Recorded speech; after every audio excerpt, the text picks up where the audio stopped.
Alors en fait, cette idée-là, elle est née un soir où je m'embêtais devant mes mails et où je reçois un mail des VADO. Alors les VADO, je ne sais pas si vous savez ce que c'est les villes ambassadrices du don d'organes. Donc chaque ville peut arborer le petit ruban vert et s'engage à promouvoir le don d'organes. Et je me suis dit, mais bon sang de bonsoir, pourquoi j'ai pas eu cette idée-là avant puisque c'est un petit peu mon métier, la transplantation, et pourquoi on ne ferait pas une faculté ambassadrice du don d'organes? Et donc c'est de là qu'est née l'idée, et de se dire peut-être que plutôt que de faire des ambassadeurs de la population lambda, comme on dit, ça serait bien que les futurs professionnels de santé soient eux-mêmes des ambassadeurs du don d'organes. Et donc on a souhaité monter cet événement qui a rencontré, et je remercie le doyen Lacroix, que je ne le vois plus, il est caché quelque part, oui là-bas, derrière les projecteurs, d'avoir accepté de nous laisser organiser cet événement qui nous a permis d'être parfaitement transversal, puisque ça s'adressait à tous nos futurs professionnels de santé, quel que soit leur futur métier. Et l'engouement est arrivé de partout, et même s'est remonté jusqu'à l'agence de la biomédecine, puisque sa directrice, Marine Janté, nous a fait l'honneur d'être présente avec François Kerbol, le directeur du prélèvement au niveau national.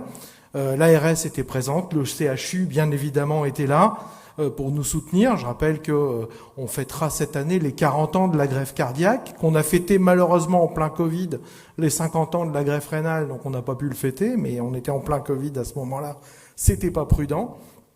Et donc on a organisé ça le 21 juin, la veille de la journée du don, mais le 21 juin c'était en même temps la fête de la musique, donc ça tombait bien, puisque notre fanfare d'étudiants, la frontale, que je voudrais remercier ici, a pu donner, vous les voyez là, ça tombe bien, c'est pas synchronisé, mais alors c'est magique, hein, et a pu venir mettre un peu de gaieté dans cette journée du don, comme quoi ça peut être quand même joyeux, parce que finalement, quand on donne, on sauve des vies, et c'est ça qu'il faut retenir aujourd'hui de cet événement. Et cet événement a fait des petits, et Sébastien va vous en parler.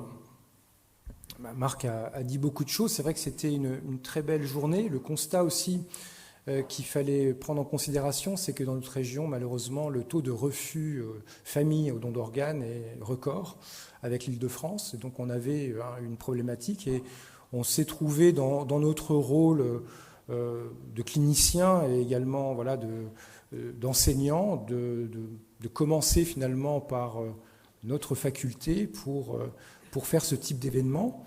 Ça fait 25 ans qu'on se connaît, on était dans notre cœur de métier, notre passion clinique qui est les transplantations d'organes solides.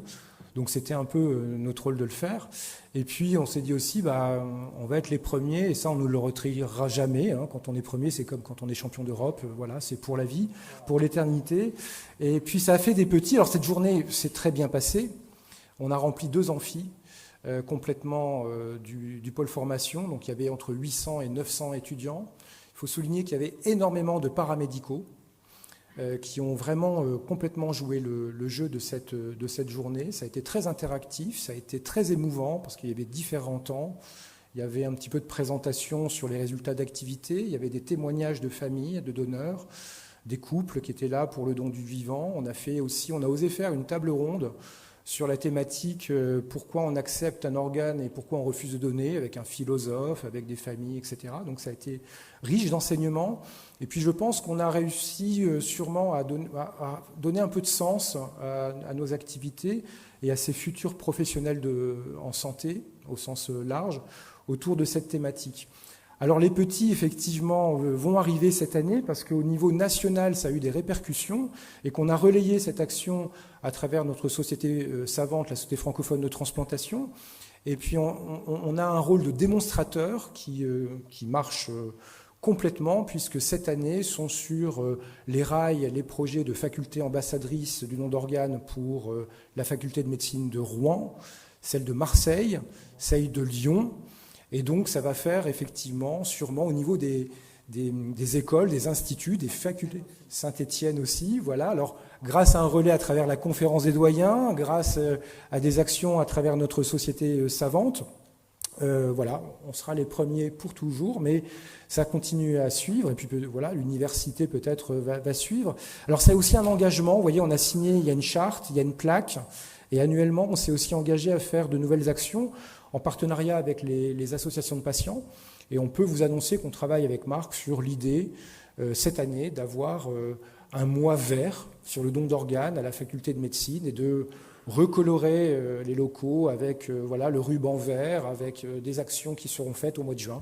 Tu es toujours d'accord? Je suis toujours d'accord, juste je précise, parce que Pascal est là, ça sera le vert don d'organes, hein, pas le vert pharma. Hein. Voilà, écoutez, on va faire court, donc merci de nous mettre au devant de la scène sur cette action. Bonne soirée et puis excellente année à vous tous.